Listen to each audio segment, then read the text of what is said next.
कक्षा 7वीं विज्ञान के किताब का पहला पाठ पढ़ेंगे। पहले पाठ का नाम है पादपों में पोषण। सबसे पहले हमें यह ज्ञान होना चाहिए कि पादप किसको कहते हैं।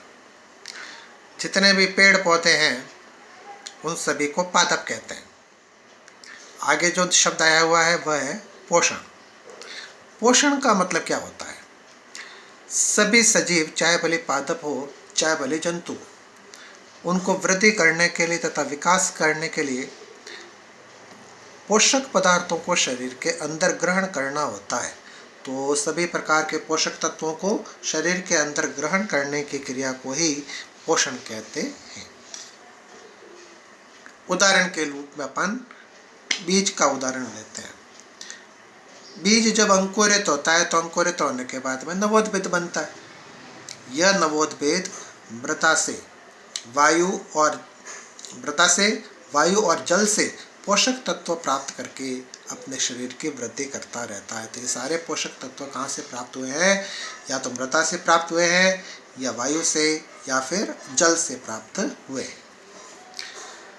पादपों में पोषण की कौन कौन सी विधियां हैं? तो अलग अलग पादपों के अंदर अलग अलग प्रकार की पोषण की विधियां पाई जाती है। पोषण के आधार पर पादप 4 वर्गों के अंदर वर्गीकृत किए गए हैं। उसमें पहला वर्ग कहलाता है स्वपोषी पादप। दूसरा वर्ग कहलाता है परजीवी। तीसरा कहलाता है कीट पक्षी। चौथा कहलाता है परजीवी, और फिर अंत में सजीवी। हम सबसे पहले स्वपोषी पादप के बारे में जानकारी प्राप्त करेंगे। हम पादप की संरचना के बारे में जानते हैं कि पादप के 2 भाग होते हैं, मूल तंत्र और प्ररोह तंत्र। प्ररोह तंत्र के अंतर्गत जो भाग आते हैं उसमें एक होता है तना और दूसरा होता है तने पे लगी हुई पत्तियां। जो पत्तियां हैं वे पत्तियां ही पादप के शरीर के अंदर खाद्य पदार्थ बनाने का कार्य करती है। इसलिए इन पत्तियों को हम फैक्ट्री कहते हैं। खाद्य पदार्थ बनाने वाली फैक्ट्री। क्या कहेंगे? खाद्य पदार्थ बनाने वाली फैक्ट्री। तो प्रश्न ये कि जब पत्तियां फैक्ट्री का काम करती है तो पत्तियां काम कैसे करती है? ठीक है ना। आपने पत्तियों की संरचना देखी है। इस चित्र के अंदर आप देखने का काम करेंगे। इस चित्र के अंदर आपको ये पूरा का पूरा तरीका बताया हुआ है पत्ते की संरचना के अंतर्गत। ये देखिए पत्ते का रंग किस प्रकार का है। हरे रंग की पत्ती दिखाई पड़ती है। अगर हम पत्ते को छोटे छोटे सेक्शन में काट कर उसको सूक्ष्मदर्शी में देखें तो आप देखोगी उसमें हरे रंग की संरचनाएं पाई जाती है। उस हरे रंग की संरचना को क्लोरोफिल कहते हैं। इसी क्लोरोफिल के कारण से पत्तियों का रंग हरा दिखाई देता है। जब अपन सूक्ष्मदर्शी के अंदर इसके काट को देखते हैं तो आप क्या देखती हो कि उसके अंदर सूक्ष्म रंध्र पाए जाते हैं, छेद।